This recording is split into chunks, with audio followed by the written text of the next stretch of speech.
No goals, indiscipline, big issues that Ruben Amorim has got to deal with as Manchester United hopes that the new man will steer the ship in the direction we all want it to go. Welcome to the United Sport. My name is Webb, and in this video, I'm here to give you the top 5 issues plus one bonus one that Ruben Amorim has got to start with the moment he touches foot at Manchester United on the 11th of November. Welcome to the United Sport. Let's get it. Now, listen.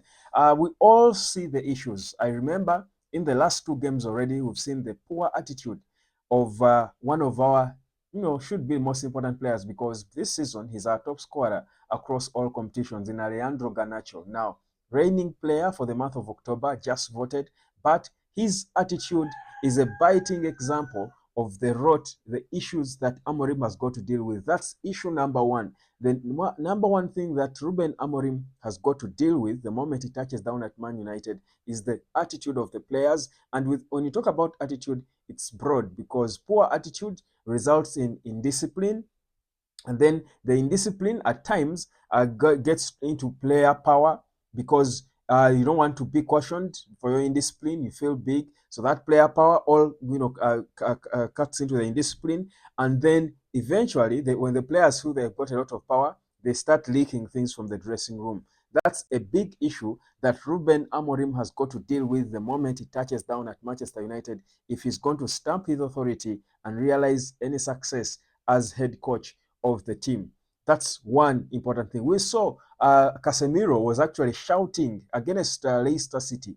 Casemiro was shouting at Leandro Garnacho for failure to do his job. He was not tracking back well. So Casemiro, an old man, had to cover the bigger yards to just cover him up. And in fact, he fouled someone and got a yellow card. So Garnacho got Casemiro to get a yellow card just because of his poor attitude or his lazy attitude of not wanting to do the right thing, of tracking back and covering his line. That's one thing. We saw him throwing around his hands whenever a wrong pass was sent his way. It did get to him from Bruno, his captain, from the new signing Ugarte.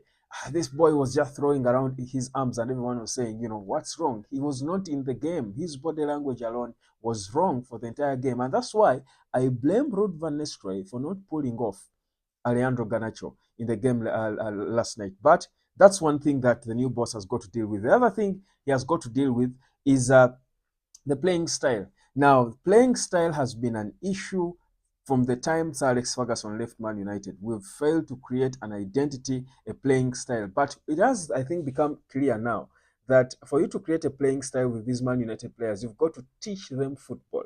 Ruben Amorim, to get his playing style, to sync it with his players, he has got to teach them football. Most of these players are not elite. They earn elite wages, but they are not elite in any way. So he has got to teach them football.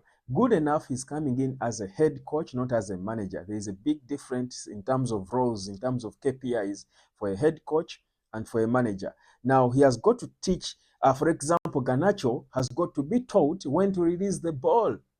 His decision making.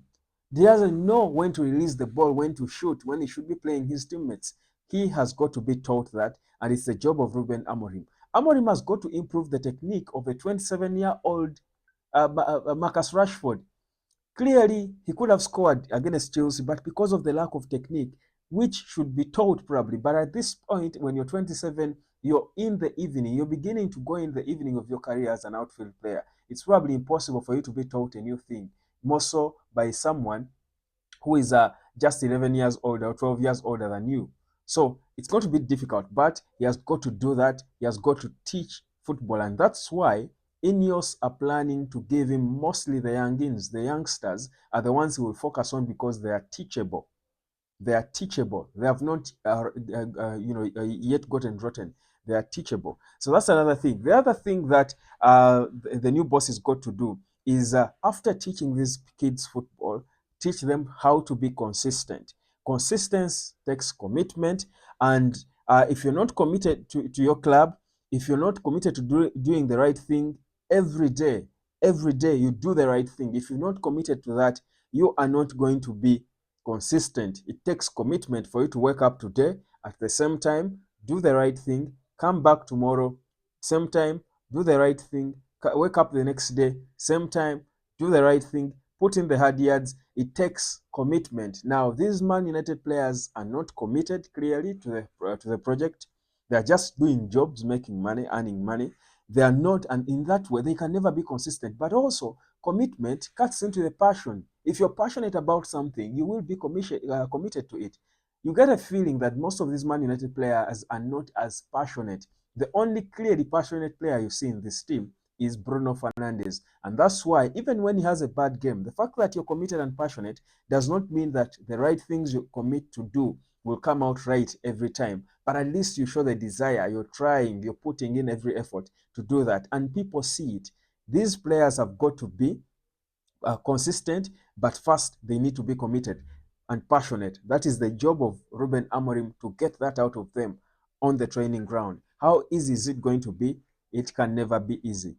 It can never be easy at all. The next thing is teamwork. That's number 4. Teamwork. We need to see teamwork in this group. There is completely no teamwork. I was listening to Gary Neville, and himself was saying these guys look like they have never trained together. They are so disjointed, and that's why one wrong pass to a player, they are frowning, and it's like they are not playing for each other. They are not supporting each other. It's like they are competing against each other. There is no cohesion in the unit. It looks so ugly on them. It looks so ugly on these boys, and it will take a lot to get it. Players don't want to play for each other. They don't want to pass the ball to each other. Garnacho, whenever he gets, especially in the opposition box, even if there is a free man there who can just tap in the ball when they pass it to them, he doesn't want to do it. He wants to try and do the magical thing for themselves. That teamwork has failed to come up. It's just in moments that you see it, a semblance of it. And you see, what's funny is that whenever these boys have shown teamwork and commitment to each other, they have looked better. They have looked better. So we've got to see this head coach eradicate that individualism from the team, and of course make them understand that the strength of each individual is in the unit or is in the team. That's the rule of life when you, especially in a team sport or even in workplaces where you work as a team. The strength of every individual is in the unit, because however good you are as an individual, if whatever you're good at is not helping the team, then it doesn't make sense. It doesn't make sense, because it's not about you. It's not about any individual. It's about the unit. That's another big job that Ruben Amorim has got to do. Then finally, competitiveness. Guys, this is Manchester United, the biggest football club in the world. Don't tell me about Real Madrid. Listen, I'm not hearing that. Don't tell me about Real Madrid being the biggest football club in the world, walloped 4-0 by 17-year-old Barcelona kids. Let me even not get into that conversation. And I know there are people who want to get into that talk of, Madrid is bigger than Man United. They get the Galacticos. Listen, don't tell me that. I won't buy it. Look, Manchester United is still the biggest football club in the world. That's why even when the Ballon d'Or ceremony is going on, United's players are always trending more than anyone. Even when Edu is leaving Arsenal, now you will find Man United players, or the manager Ruben Amorim is trending every day. A United person is trending. Let me even not go there. I'm probably preaching to most of the converted on this platform. But listen, the United, by the virtue of its size, must be competitive in every game. In fact, there are no friendly games with Man United. Even if it's a village game that they are playing for charity, United has got to be competitive. That's who we are. That's what the club is all about. This has died in this team. They don't want to fight. Okay, against Chelsea they tried, and of course these are subtle improvements, probably because they know new guy is coming in and is watching, so they want to probably present themselves good and as if they are willing and have the desire. But listen, we won, I think, 11 duels. I think Chelsea won 13 in that game. But these players are not fighting enough for this badge.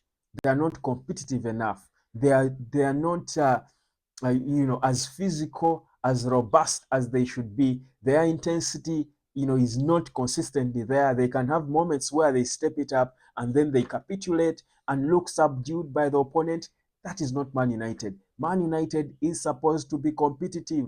That's who we are. That's what the fans expect. That's what we all expect. That's what Sir Jim Ratcliffe expects. That's why he was talking to the media and he seemed to cut holes into this team. He clearly sees through them. They think they might pretend for a few games and try to run around and the competitiveness has got to be there consistently. These guys don't have it. This is now the job the head coach has got to do. And of course, the bonus, and perhaps most important, saving the best for last, scoring goals. Listen, United has got to score goals. You win games of football by scoring goals. Manchester United has got to score goals to win games of football. Look, Man United has scored a mere 9 goals in 10 games. This is the worst tally of goals scored by Manchester United. The worst tally of goals scored by the biggest football club in the world, Manchester United, in 2024. With all this money that we've spent on players, this is the worst goal tally in the league since the 1973-1974 season. Listen, that's unacceptable. It's illegal. We should be calling 911. Someone has got to be arrested. This cannot be happening. Ruben Amorim has got to teach these boys how to get the ball to the back of the other net. Score goals. Goals win you games. It is all about, it's a game of numbers, and the numbers, the most important numbers in a game of football are goals. These boys do not score goals. Hoyland needs to score more goals. Zirkzee has got to score goals. How is it going to happen? Ruben Amorim has got quite a job. If you think about all the things I have said, you will get to understand that the job the man is going to be having is not an easy one. And couple that with having to get the fans to back whatever he's doing, to back him and back the team every other day at Old Trafford. Listen, what a job.